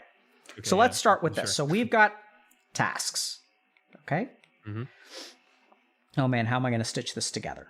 Okay, so sometimes you do things that are stressed, like you've got tasks that you've got to do, and then there are the tasks that are like important, like YouTube, relationships, right? And then there are the tasks that are fun. Sorry for my handwriting. I am a medical doctor, which means that I suck at handwriting things. I think it's fine. And this can also be relationships, right? Yeah. And so then you've got your priority list. And so what happens is that, you know, naturally, like, you're going to pick important stuff and fun stuff. So here's relationships. And then, you know, down here is going to be boxes. But I think so we may say that this priority list is based on, you know, things like importance and fun. But I think that there are a couple of other things that we've sort of hit on. One is avoidance. Okay? One is going to be expectation. And what I mean is, like, I should be able to do this. Right? Yeah. So this is a thought that you have when it comes to boxes, right? Yeah. Okay. And then there's also kind of like a where to start. So I know it sounds kind of weird, but like these are sort of easy because you know how to do this. And this is kind of hard because you don't really like know where to start. And then the other problem here is that like perfectionism is also in play. Do you know how? So you're like kind of a perfectionistic person, right? Yeah. Because there you are opening a box and you're like, but there's like a complete system to do this. And opening a box is not something that you can't just open a box, right? Yeah. What you've got to do is like unpack. And unpack is a really like broad thing that you can't really see to the end of. You can't, so it's hard to start because you can't see the end. Does that make sense? Yeah. Yep. Okay. So I'm going to teach you something interesting. How long have you been playing video games? I don't, feels like forever. I don't know, since I was like 5 or 6 probably. Okay. So your brain has wired differently from like other people's brains. So here's an interesting observation I made. I don't know how much actual data there is to support this, but I've seen this pattern time and again. Is there's 2 kinds of problem solving: close-ended problem solving and open-ended problem solving. And what close-ended problem solving is like if I give you a set of tasks and I kind of give you the rules of the game, you will be very good at this. Gamers are very good at close-ended problem solving. Like, as I understand, you kind of do like a variety of games, right? So you're not like necessarily an expert in a particular thing, But if I give you a set of criteria, you can shine within it. So like if I say, Tyler, I want you to make content. I want you to play this game with these 3 people, and I want you to have fun doing it. Like you can do that. Like you can see the start, you can see the end, and you can sort of figure out like how to get from A to Z. Does that make sense? Yeah. And you can thrive. Like you don't even need to like really script it out or anything. You can be kind of organic, but you sort of know the steps between like A and Z, and you do an awesome job with it. Does that make sense? Yep. So if you look at video games, because that's what video games do, right? Like, so video games put boundaries around the task to be solved. So like gamers are really good at optimizing DPS rotations because all of like the buttons that I can press and the damage that they do in their cast times and things like that, those are all like entered into the system, and I have all the puzzle pieces. Does that make sense? Yeah. It's almost like if I give you a bunch of Legos, like you can put something together because Legos are constrained in like what the pieces are. So what I've found with people who played video games for a very long time is that they're very good at close-ended problem solving. The other interesting thing is they seem worse at open-ended problem solving. And so this is like people who are like non-gamers. So I know it sounds kind of weird, but like if you give a gamer like a task like unpack, there's no real start and no real end to that. Right? It's kind of like this open-ended thing. So this is why gamers struggle to do things like find a job. So find a job is actually like a pretty complex, abstract process where it's like, how do you know, or get a good job, let's say that. So how do you know like when a job is good enough, right? Like, you can find maybe a job, but like a good job, that's something that we really struggle with.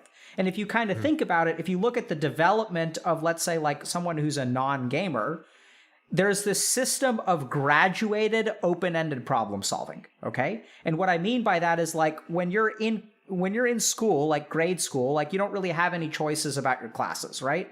And then you go to high school and you kind of get to pick, like then you have like more choice. So when you're like 10 years old, this is the scope of your choice. And then when you're 15 years old, this is the scope of your choice. And then when you go to college, this is the scope of your choice. And then when you graduate from college, this is the scope of your choice. Does that make sense? Yeah.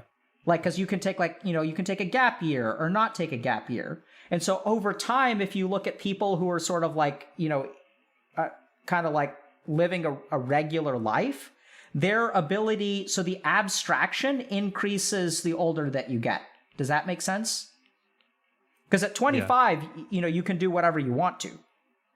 But generally speaking, what I found with gamers is that, when they're 20 years old and they spend their time playing video games instead of getting an internship or instead of doing extracurriculars, the path of a gamer is actually like a little bit different. So what I mean by that is, how do I get this thing to... So if you look at the path of the gamer, this is the same. At 15, maybe people are doing extracurriculars, but gamers are kind of here. And then at 20, like, I may go to classes and I may pick a major and stuff, but I'm kind of over here. And then at 25, it's like you've been making YouTube for a long time. So it's kind of like you kind of doing what you're doing. So, and then this gap is what I tend to see between gamers and non-gamers with their ability to deal with open-ended problem solving. With me so far? Yeah. Yep. So I think the first thing to understand is that, this is why these things feel easy. Like, I hate to break this to you, Tyler, but making a successful YouTube channel is actually like more complicated than unpacking boxes. Agree or disagree? Yeah. No, I agree. Yeah. So, but why does this feel easier to you? Because it already happened, I guess, and it kind of just did happen naturally. Like it wasn't something I tried to make happen. So I would say the reason this feels easier is because you're more experienced. So what your brain, like literally, I know this sounds kind of weird, but what your brain is able to do is if I tell you, Tyler, I want you to make a video about Fortnite. That is like an abstract goal, but literally what your brain can do is take like video about Fortnite and it can say, okay, step 1's going to be this, step 2's going to be this, step 3's going to be this, step 4's going to be this, step 5's going to be this, step 6 is going to be this. And you can do that, like you do it fucking in your sleep. Does that make sense? Yeah. So this is the process that we call operationalizing a problem. Mm-hmm. So what operationalizing a problem is taking an abstract goal and turning it into steps. Does that make sense? Yeah. And this process, like, is actually really hard. Like, if you were to ask me, Dr. K, make a successful YouTube video, I would be absolutely overwhelmed.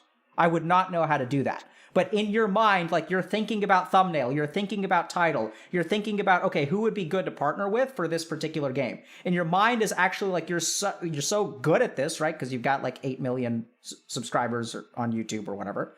So like you're kind of good at this and you know how to do this process, which is going to be overwhelming for like 99.9% of people. Mm-hmm. So the first thing to understand is that this is something that you may want to operationalize. So if you have trouble doing a process, instead of holding it in your head, okay, which I don't know if that makes sense, but like, you know, your mind automatically like does this stuff for YouTube. You may have to like operationalize it out like in a particular way. So what I mean by that is sort of think about, okay, so if we're unpacking boxes, one thing we can look at is number of boxes. And another thing we can look at is like rooms in the house. Yeah.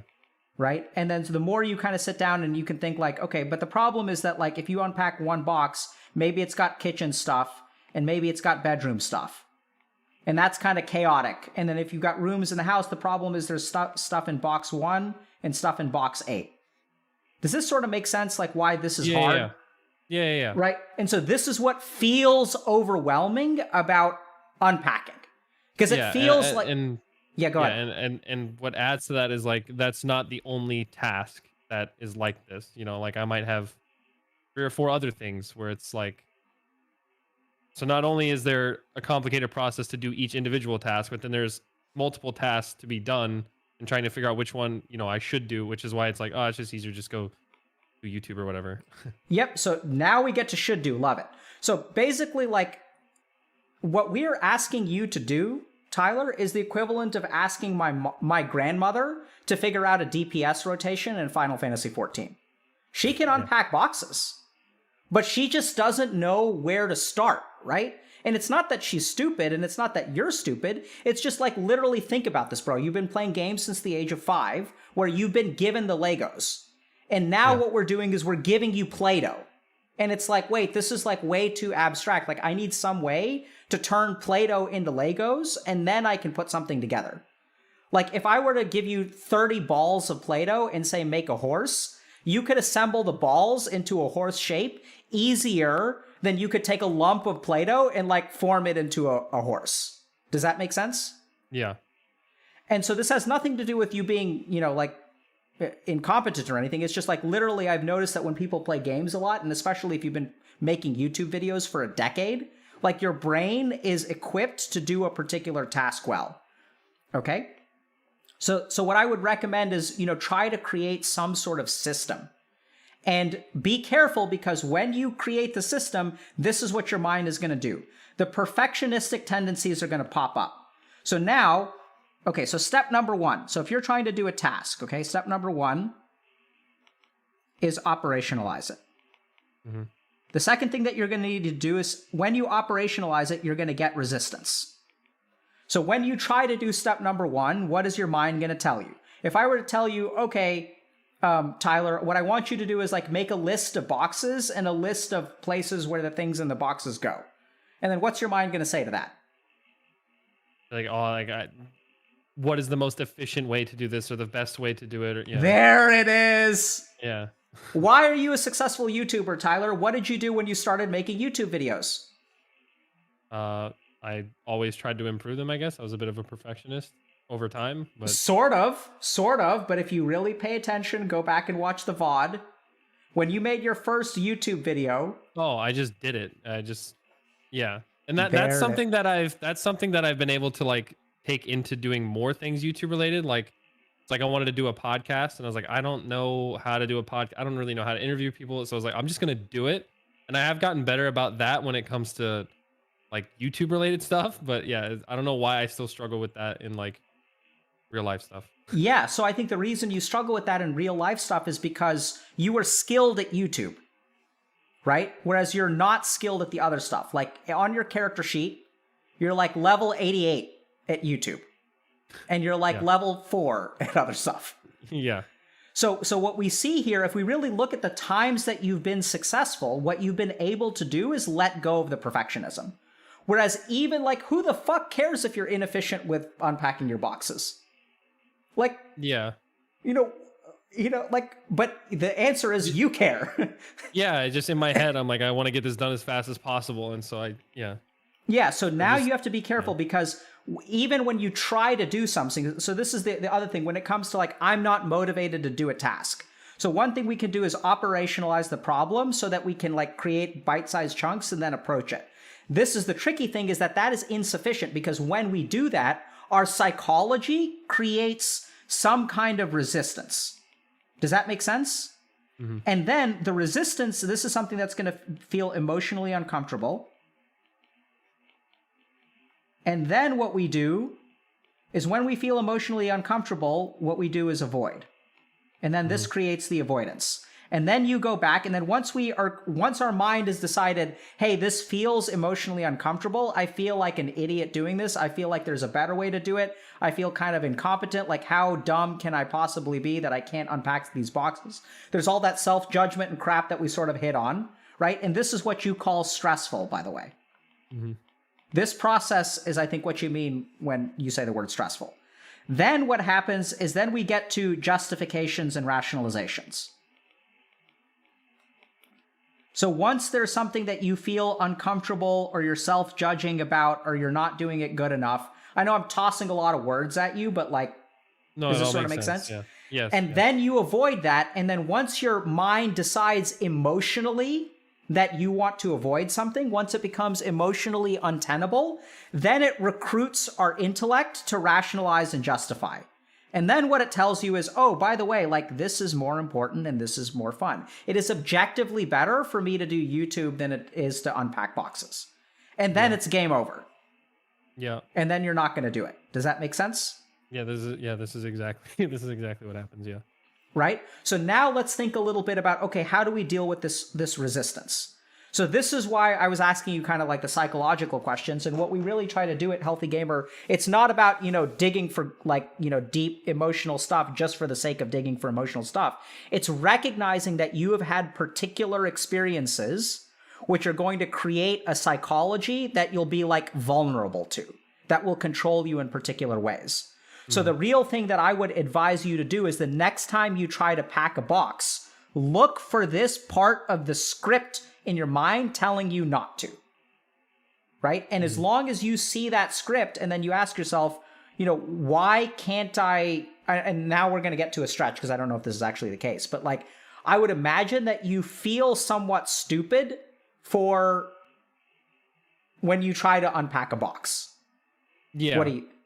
Yes. And then what happens is, like, you've got this, remember this crap up here about self-judgment and like devaluing the way that you feel. Then we get into problem number 3, is that you feel stupid for not being able to unpack a box. And then what you say is, I shouldn't feel stupid. This is dumb. Like, I shouldn't feel this way. And then when you devalue this feeling, you're like ignoring it. And once you ignore a particular feeling, like, you can't deal with it. It's sort of like, if I'm getting aggroed by a mob and I'm like, the mob isn't there, it's stupid. There shouldn't be, like, this thing shouldn't spawn in this zone. It's dumb. It shouldn't be there. But doesn't stop the mob from like messing you up, right? So when you devalue your emotions, they start to go like kind of dormant in a sense, or invisible is maybe a better word. And then what they do is they fuel this resistance, because most of the resistance that we have to things is actually like emotional. Mm-hmm. And as long as you're devaluing it, not taking that feeling of stupid like seriously, it's going to like mask itself, and it'll just manifest as resistance to you doing a task. Does that make sense? Yeah. Yep. So I know it sounds kind of weird, but like, I would start with, first of all, like, the next time you feel like you shouldn't feel a certain way, like, try to stop yourself. Like, notice that, even though you're lucky and you've got 8 million subscribers, it doesn't mean that your life isn't stressful, right? It's okay for you to feel stressed. It's okay for you to feel isolated. It's okay for you to feel alone. Do other people have it worse than you do? Yes. But just because someone else got, like, just because bad things are happening to other people doesn't mean that like bad things aren't going to happen to you. And the guy who started Buddhism, this guy named Buddha, had a really interesting revelation that I think we've forgotten, despite all of the propagation of like mindfulness and Eastern wisdom nowadays, which is he said that like dukkha or suffering is like a constant in life. That like no amount of privilege or power actually will like protect you from suffering. That suffering comes, it's sort of like an internal thing. And sure, there's like definitely advantages to having privilege, right? Like there's like lower levels of stress and health outcomes are improved for people who have like financial security and things like that. There are a lot of advantages, but the interesting thing is that I don't know that suffering is what we protect from. And so one of the hardest things that I try to do is for people who are lucky in a lot of ways, trying to get them to accept their suffering. Like, you can be lucky and still suffer. That kind of goes back to the dialectic where like someone can be angry at you and still love you, right? But it can be hard to hold both of those things. Like I'm incredibly lucky and I also have a lot to be stressed out about, right? Like just because I'm lucky and I'm privileged doesn't mean that like I don't get to feel stress. It doesn't mean that I don't deserve compassion from other human beings or myself. Does that make sense? Yeah. Questions? No, I mean that is yeah, that is exactly what happens and why I struggle to do a lot of things.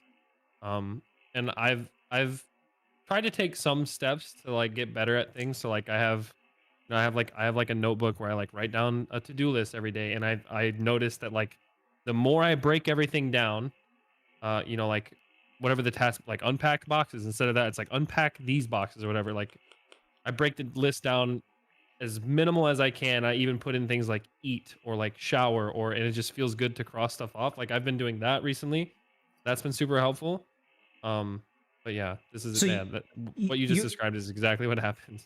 So you stumbled upon operationalizing, because then that abstract problem in your mind, you're chunking up. And then when you chunk it up, it's like more manageable. So the other thing, the last thing that I'm going to share one other principle with you, which is cognitive RAM. So, you kind of said at the very beginning of our interview, like the more stuff that piles up on your to-do list, the more I should be able to like the bigger my to-do list is, the higher it should increase in urgency. And since urgency is a motivator, I should be able to act. Does that make sense? Yeah. And I also get tones of this when you talk about the increased amount of responsibility with age, which I think you're actually quite scared of. I think you're afraid that, now I'm hypothesizing, okay? So I'm hypothesizing that there's a part of you that's actually pretty scared that soon enough things will get so bad that you won't be able to handle it. Anyway, we don't have to go down that route, but just something for you to think about. Possibly. Yeah. But so you kind of think that as urgency increases, I should be able to do something. There's the self-judgment, by the way. See that? But the interesting thing is that our brain has like a certain amount of cognitive RAM. And so like if your mind is holding on to like 10 tasks that you need to manage, then you only have this much like working RAM. And then something interesting happens is that if we only have 2 tasks that we have to remember, then we have this much working RAM. And so people think that as the number of tasks increases, the urgency should increase, and I should be able to do, like it should like push me to do things. But actually what I found, and one of my meditation teachers told me this like really interesting, is that like the more stuff that your mind has to hold on to, it's sort of like, I can't fix something if I have my hands full. Right? I can't actually do any work if I have my hands full. So what you really want to do is try to empty your mind, and then the more working memory you have, like the more you'll be able to do tasks. Does that make sense? Yeah. And so this is why if you look at it, like if I have 10 tasks to do and I complete 1, is 9 tasks easier or harder than 10 tasks? Yeah, easier.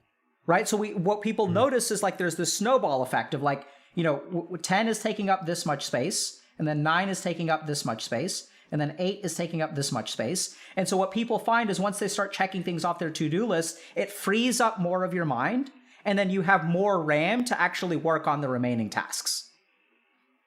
That's just something for you to kind of think about. It's another principle that I found. Questions? No, I no, this all makes a lot of sense. The cognitive RAM thing is pretty like I always use the term mental bandwidth, so I'm Yep. assuming that's like the exact same thing. Yeah. Yep. Yep. Yeah. Yeah, I definitely get like periods where I feel like I can't handle like I don't like someone will message me or something with something and I just my brain was I can't handle it. Like I just don't have the mental bandwidth to like address this new thing when I'm worried about all these other things. Makes Um perfect sense. yeah, that's another that's another part of all this, I guess, is like not responding to people right away. Like I feel like, if I have enough things to do and someone has something else they need from me or whatever it may be, as simple as it might be, I brush it off until it's like I don't even have like I can't even think about that right now. Like I have to worry about these things or whatever. Yeah. So there's two other, if you're curious, there's a little bit, like there's a couple of other interesting things about mental RAM. So I'm going to just share two perspectives, okay? So one of my teachers in India once told me that like every task that is left incomplete is a karmic drain. And so what he means by that is like, if you have, I don't know if this is really true, but he was kind of saying that like, if you have an intention, you make a promise to someone and you don't keep that promise, it sort of karmically like drains your energy because you still have like that incomplete task to do. And so I thought that it was like kind of an interesting example of like the more things on your to-do list you have, the harder it is to do things. And so what he was kind of saying is as you go back and you sort of complete all of your karmic tasks, as you complete those karmas and you become like spiritually free from it, what it actually does is like gives you spiritual energy and then eventually you'll start like manifesting success. That's kind of a weird spiritual perspective that I think sort of maps onto cognitive RAM in some way. And the other really interesting evidence-based perspective is Alcoholics Anonymous. And in Alcoholics Anonymous, so Alcoholics Anonymous is really interesting because it seems to be like a good intervention, in some ways at like helping people overcome like this biological addiction.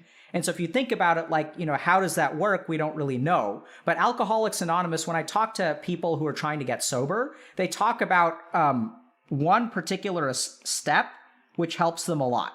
And that's the making amends step. And so what they do is like they've done all of this bad crap in the past.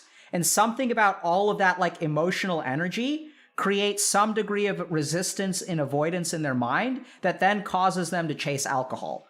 And the ones who do really, really well are the ones who do the making amends step. So like literally what they do is they'll go and they'll like apologize to like random people from 10 years ago when they were drinking and when they were an asshole. And they go back and they just like try to set things right. They don't necessarily have to, fix everything. They don't have to like go back and graduate from college, but they go through this mental process of thinking about, who's everyone that I've screwed over? Like, what are all the bad things that I've done? And then they go and they try to track those people down. They say, hey, I'm sorry for doing that. And something really cool happens, which is that when they go through this making amends phase, something happens with their cognitive RAM and they're much more able to sort of like control their alcohol and like resist its impulses. So I think these are just sort of two really interesting observations from other dimensions based on that kind of relate to mental bandwidth. Unclear what's sort of scientifically valid and what isn't. It's just interesting when there's, three different perspectives that are all kind of speaking to the same thing. Mm-hmm. Does that make sense? Yeah. But it's really fascinating that, the neuroscience and psychology of how Alcoholics Anonymous works. Okay. So other thoughts or questions? No.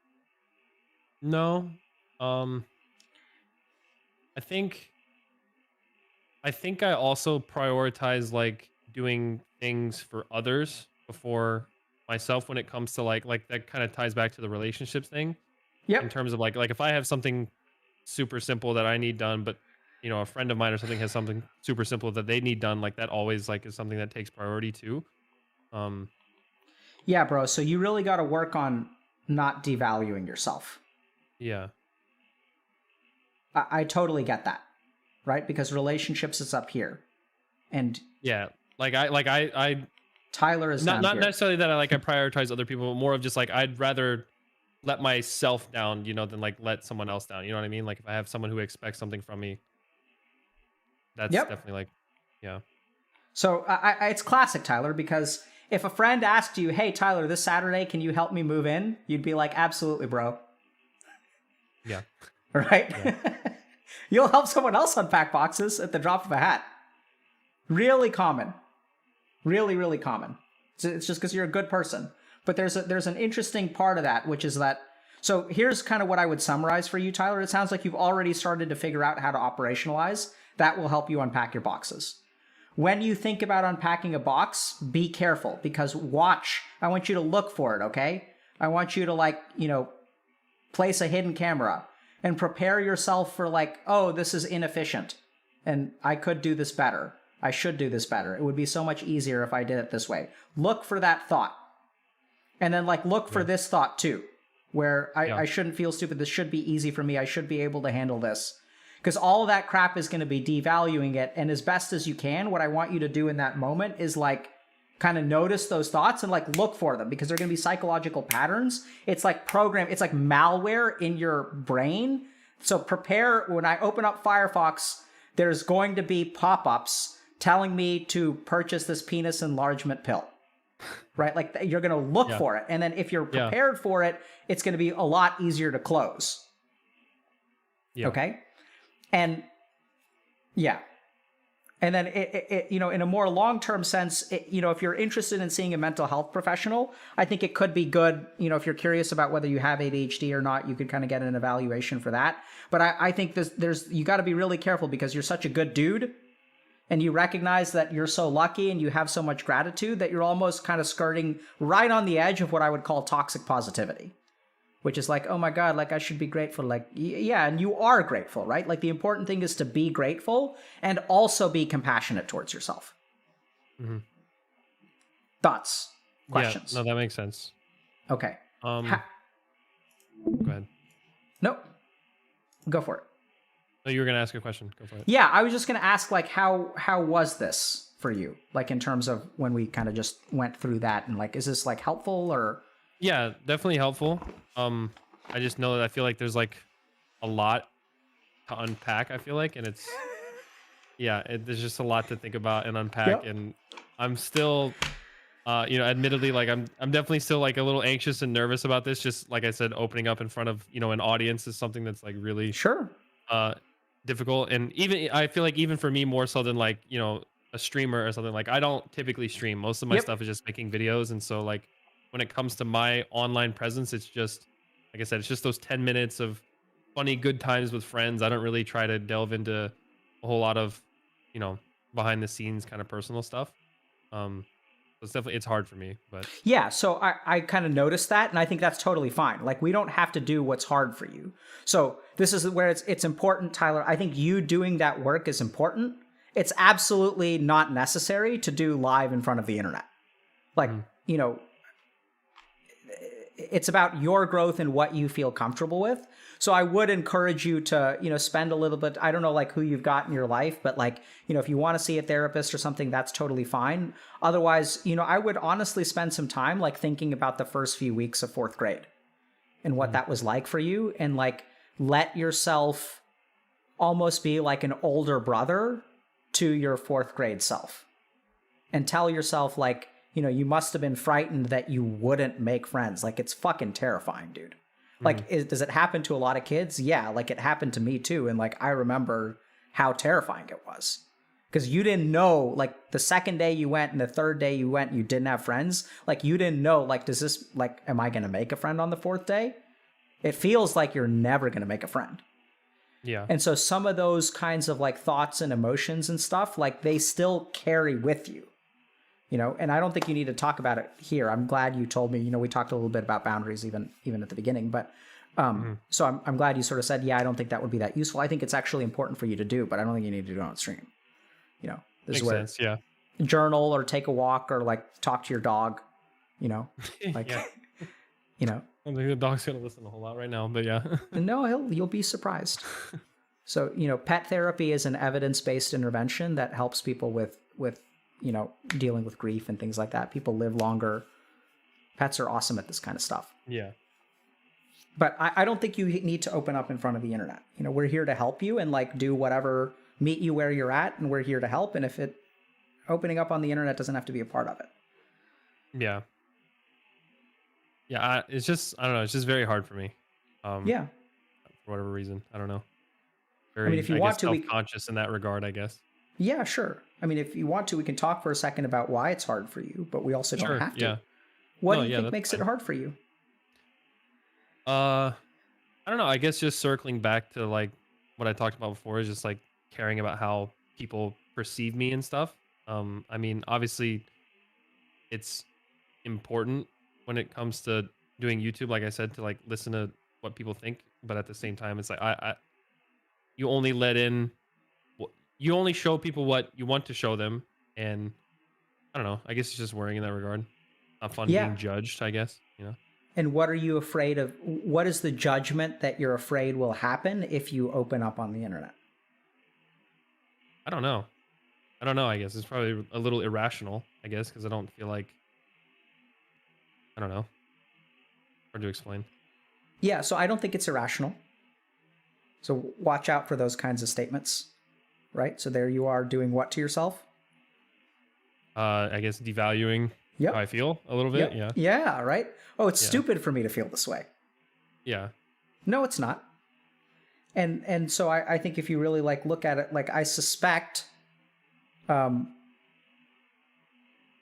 don't know how much we want to have this conversation because I think we could get to feelings. So I'll get you started. And so I suspect, what are you afraid people will think? So let me just ask you that.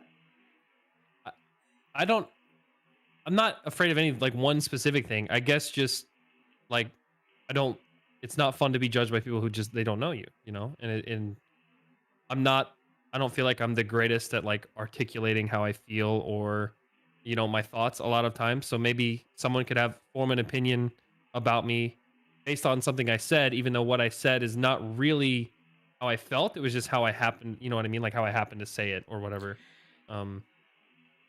Yeah. So I know this sounds kind of weird, but like that's a very common thing for your profession. So it's almost like its own, like, I don't know, I don't know how much of this is you and how much of this is just being a streamer, because like literally what happens on YouTube is like people will take a slice of what you're trying to represent and read into it and judge it. Mm-hmm. Right. So like people who are on YouTube and Twitch and TikTok and Instagram and stuff, like y'all get really, y'all learn the hard way that like any kind of communication that is unfiltered is like, letting off a firework inside the house. You have no idea where it's going to end up because y'all get punished for being unfiltered.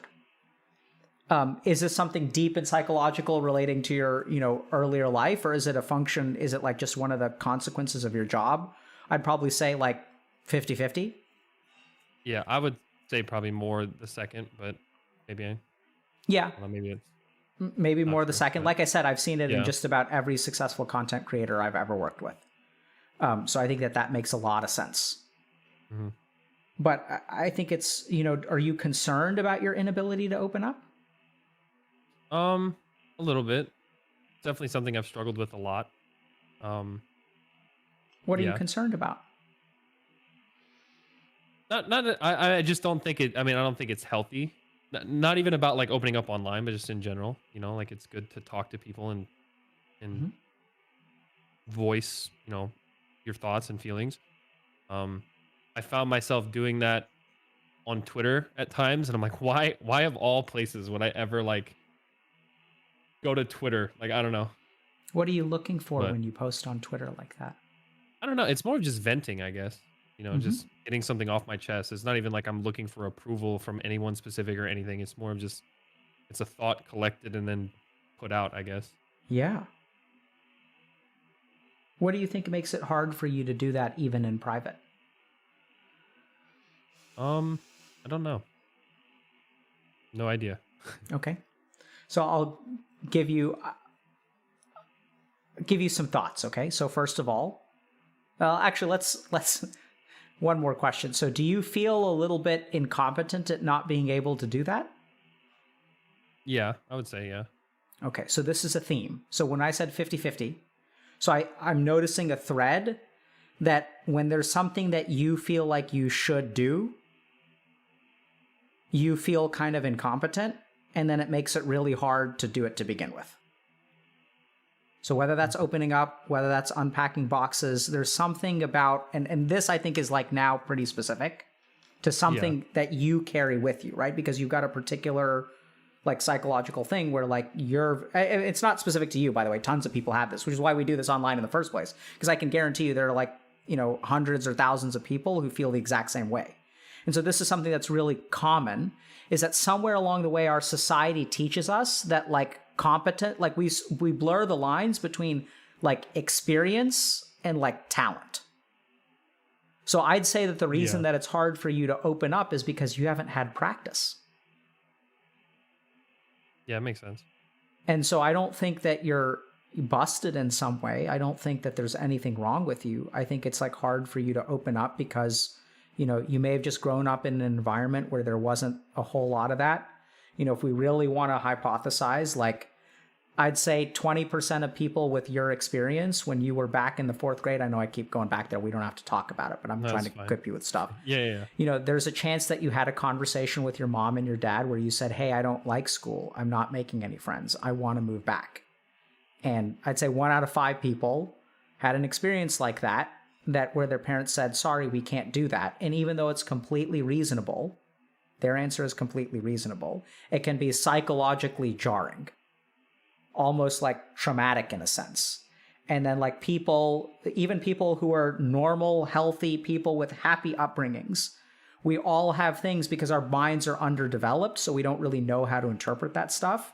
And what you can learn in that moment is like opening up to other people like doesn't help. And once your mind learns that kind of thing, it can be like really hard to open up to other people. That makes sense. Yeah. So I'd say lack of practice, once again, I would notice that self-judgment and remind yourself that it's okay to not be able to open up. Like even if you're theoretically coming on Twitch to open up, fucking open up. You do what you're ready for, Tyler. And whatever you do today is perfect. There's nothing better that you could do and nothing worse that you could do. You're great just the way that you are. Whatever you've done is awesome, which I know may sound like a foreign idea, but like, really, I believe that. And practice, like maybe open up to a therapist or something like that. I'd recommend doing it, privately, because I think every advantage to help you in opening up would be a good thing. And then the last thing to really think about is, have there been times in my life where I've tried to open up to people and it hasn't worked really well? And even something that you said about the sensitivity of like, you may not be trying to convey something, but like you convey something that then gets misinterpreted by people. So that's a specific fear that you have. Now, I don't know if that fear comes from the internet, which is completely reasonable, or whether there have been times that have nothing to do with the internet where you've tried to articulate feelings and you've learned, hey, I'm not very good at this and I'm not able to convey what I want to. Therefore, I'm not going to try. So those kinds of experiences could exist in your past as well. Yeah. Yeah. That makes a lot of sense. Yeah, I have like now I'm thinking of exact scenarios. Yeah, when that has happened. Yeah. Yep. Yeah, definitely things in school. Like where I would get emotional, would have like I would get made fun of and stuff in school for that. Yeah, that's definitely one thing for sure. Yeah. So I notice we're coming right up on the edge of emotions. And based on some of the boundaries that you've set, I'm not going to ask you about that today. I think we're going to go ahead and wrap up. Are you okay with that? Yeah, that's perfect. Okay. So just connecting the dots is what we're here for, not the fucking entertainment value. So we're just going to, so now that you kind of, think about those things, you can feel that emotion coming up. That's that dormant emotion, which has been there all along. Right. And as you kind of feel it, like I want you to go take a walk with your dog or whatever. And like, if you want to go cry in the bathroom or whatever you need to do, you go and you process your emotions with someone that you care about in a place that you feel safe. And then you'll be able to express it. You're on your journey, dude. You'll get there. Right. It's just you've invested all of your leveling up points into being an awesome fucking YouTube creator. And look at how awesome you've done. And so you've got this other side of the skill set. your character sheet, which you need to spend some time work on. So work on it, you know? It's all good, bro. Yeah. Thank you. Yeah, you're very welcome, man. No, yeah, it's been good. Yeah, I definitely probably should go talk to someone and work through a lot of stuff. Makes a lot of sense. Yeah. You don't have to do it on the internet, man. Yeah. The purpose of you coming here is to get you to a place where you can go and you know, do it in a place that you feel safe. Because I think you owe it to yourself. And especially, the one thing that I really dislike about your thought process is the way that you blame yourself for things that I really don't think are your fault. And that it's okay to not be perfect and it's okay to not know how to do stuff. Like, it's just, you know, you're heavily invested in becoming an awesome YouTube creator. So cool. So you're 28 years old. You have a long way to go. I have no idea if you're in a relationship or you have kids or things like that. But, you know, as those things become a more important part of your life, you should do this kind of work and it'll be awesome. Like, you'll be able to, you know, do awesome at all that kind of stuff. I'm sure whatever you try, you're already good at, but sound good? Yeah. That was great. You want to tell people any last thoughts or questions, and then maybe tell people where they can find you and stuff like that?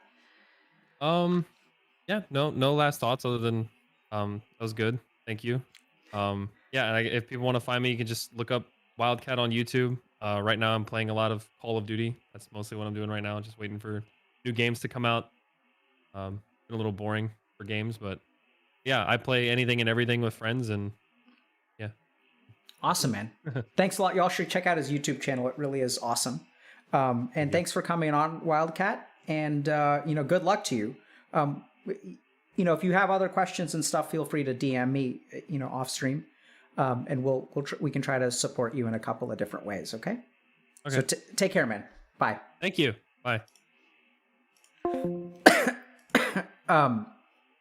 So once again, chat, I think I apologize, but I'm not going to be able to teach meditation today because I'm still sick.